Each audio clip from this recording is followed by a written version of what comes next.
તો સમાચાર ગાંધીનગરથી મળી રહ્યા છે, જ્યાં એક નાનું બાળક બોરવેલમાં ફસાઈ ગયું છે। ગાંધીનગરના ગિફ્ટ સિટીનો આ બનાવ છે। આ બનાવ બનતા જ ફાયર વિભાગની ટીમ તાબડતોબ ઘટનાસ્થળે પહોંચી છે। 6 વર્ષનું બાળક એક ખુલ્લી ગટરમાં પડ્યું હતું।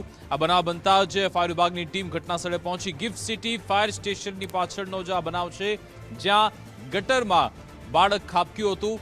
જો કે હવે આ બાળકને બહાર પણ કાઢવામાં આવ્યું છે અને નજીકની હોસ્પિટલમાં સારવાર અર્થે લઈ જવામાં આવ્યું। આ ઘટના બનતા જ ફાયર વિભાગની ટીમ ઉચ્ચ અધિકારીઓ ઘટના સ્થળે પહોંચ્યા હતા અને તાબડતોબ બાળકને બહાર કાઢવામાં આવ્યું છે અને તેને અત્યારે સિવિલ હોસ્પિટલમાં લઈ જવામાં આવ્યું, જ્યાં તેની સારવાર ચાલી રહી છે। જો કે પ્રાથમિક વિગત જ અમારા સુધી અત્યારે પહોંચી છે કે ગાંધીનગરમાં ગિફ્ટ સિટીમાં જે ફાયર સ્ટેશન આવેલું છે એની પાછળનો આ ભાગ આવેલો છે, જ્યાં બાળક ખુલ્લી ગટરમાં ખાબક્યું હતું અને જો કે તુરંત જ સતર્કતાથી ફાયર વિભાગની ટીમ આસપાસના લોકોની મદદથી બાળકને બહાર પણ કાઢવામાં આવ્યું છે અને હવે તેની સારવાર હોસ્પિટલમાં ચાલી રહી છે। આજ અંગે વિસ્તૃત જાણકારી આપશે અમારી સાથે નિકુંજ જાની લાઈવ જોડાઈ ગયા છે। નિકુંજ, આખો આ મામલો જણાવશો, પ્રકરણ શું છે, અત્યારે શું વધુ અપડેટ આપની પાસે?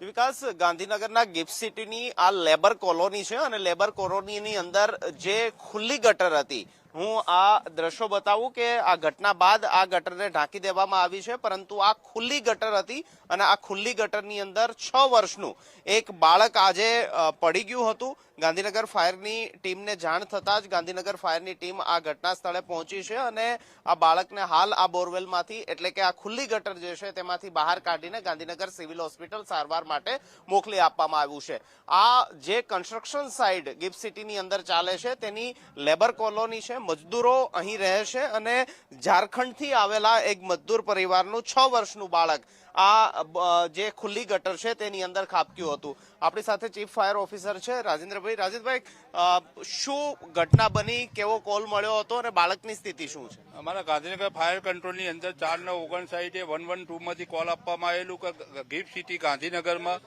બાળક બોરવેલની અંદર પડી ગયેલ છે અને અમારી ગાંધીનગરની ટીમ કોલ મળતા જ on the spot gift city labour colony ખાતે આવીને જોતા અહીંયા બોરવેલ નહીં પણ ગટરનું લેબર કોલોનીની અંદર જે વેસ્ટ પાણી, નાવા ધોવાનું કે ટોયલેટનું આ બધું પાણીનો ખાડ કૂવો બનાવવામાં આવેલો છે અને એ 15 થી 20 ફીટ ઊંડો છે। તેની અંદર 6 વર્ષનું બાળક રમતા રમતા અંદર ગરકાવ થઈ ગયેલું હતું અને તેને ગાંધીનગર ફાયર અને ઇમરજન્સીની ટીમે રેસ્ક્યુ કરીને બહાર કાઢેલ અને ગાંધીનગર સિવિલ હોસ્પિટલની અંદર તાત્કાલિક સારવાર વિભાગમાં 108 મારફતે અમે મોકલી આપેલ છે।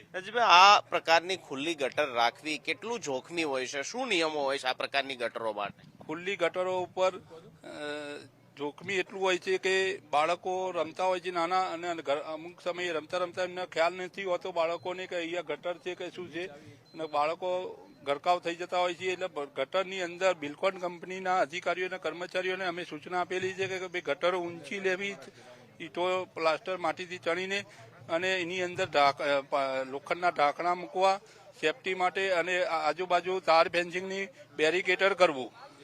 તો આ એક માત્ર વિકાસ ખુલ્લી ગટર નથી, મારી પાછળ પણ હું બીજી આપને ખુલ્લી ગટર બતાવીશ। સાથે જ ગાંધીનગર ગિફ્ટ સિટીની આપ પાછળ જોવો છો તે ચમકદમક છે, ગાંધીનગરનો વિકાસ છે અને બીજી તરફની આ લેબર કોલોની છે અને લેબર કોલોની જેણે પણ વસાવી છે, જે પણ કોન્ટ્રાક્ટર જે છે તે કામ કરી રહ્યા છે અહીં, તેમની ગંભીર બેદરકારી, કારણ કે આ ખુલ્લી ગટર જે છે તેને પણ હમણાં જ આ ઘટના બની, ફાયર વિભાગ અહીં પહોંચી ત્યારબાદ ઢાંકવામાં આવી છે। બાકી આ પણ ખુલ્લી ગટર જ હતી અને અહીંયા પણ આ જ પ્રકારની સ્થિતિ હતી જે પાછળની ખુલ્લી ગટરની અંદર બાળક પડી જવાના કારણે થઈ હતી। આ સમગ્ર લેબર કોલોની છે, જે મજદૂરો છે તે અહીં રહે છે અને ઝારખંડથી આવેલું એ જ મજદૂર, એ જ ગરીબ પરિવારનું 6 વર્ષનું બાળક આ જે ખુલ્લી ગટર હતી તેની અંદર પડી ગયું છે કોન્ટ્રાક્ટરની બેદરકારીના કારણે, જેનો પણ અહીં કોન્ટ્રાક્ટ ચાલતો હોય આપને ખબર નથી, પણ જે પ્રકારની પ્રિકોશનના પગલાઓ રાખવા જોઈએ, જે પ્રકારની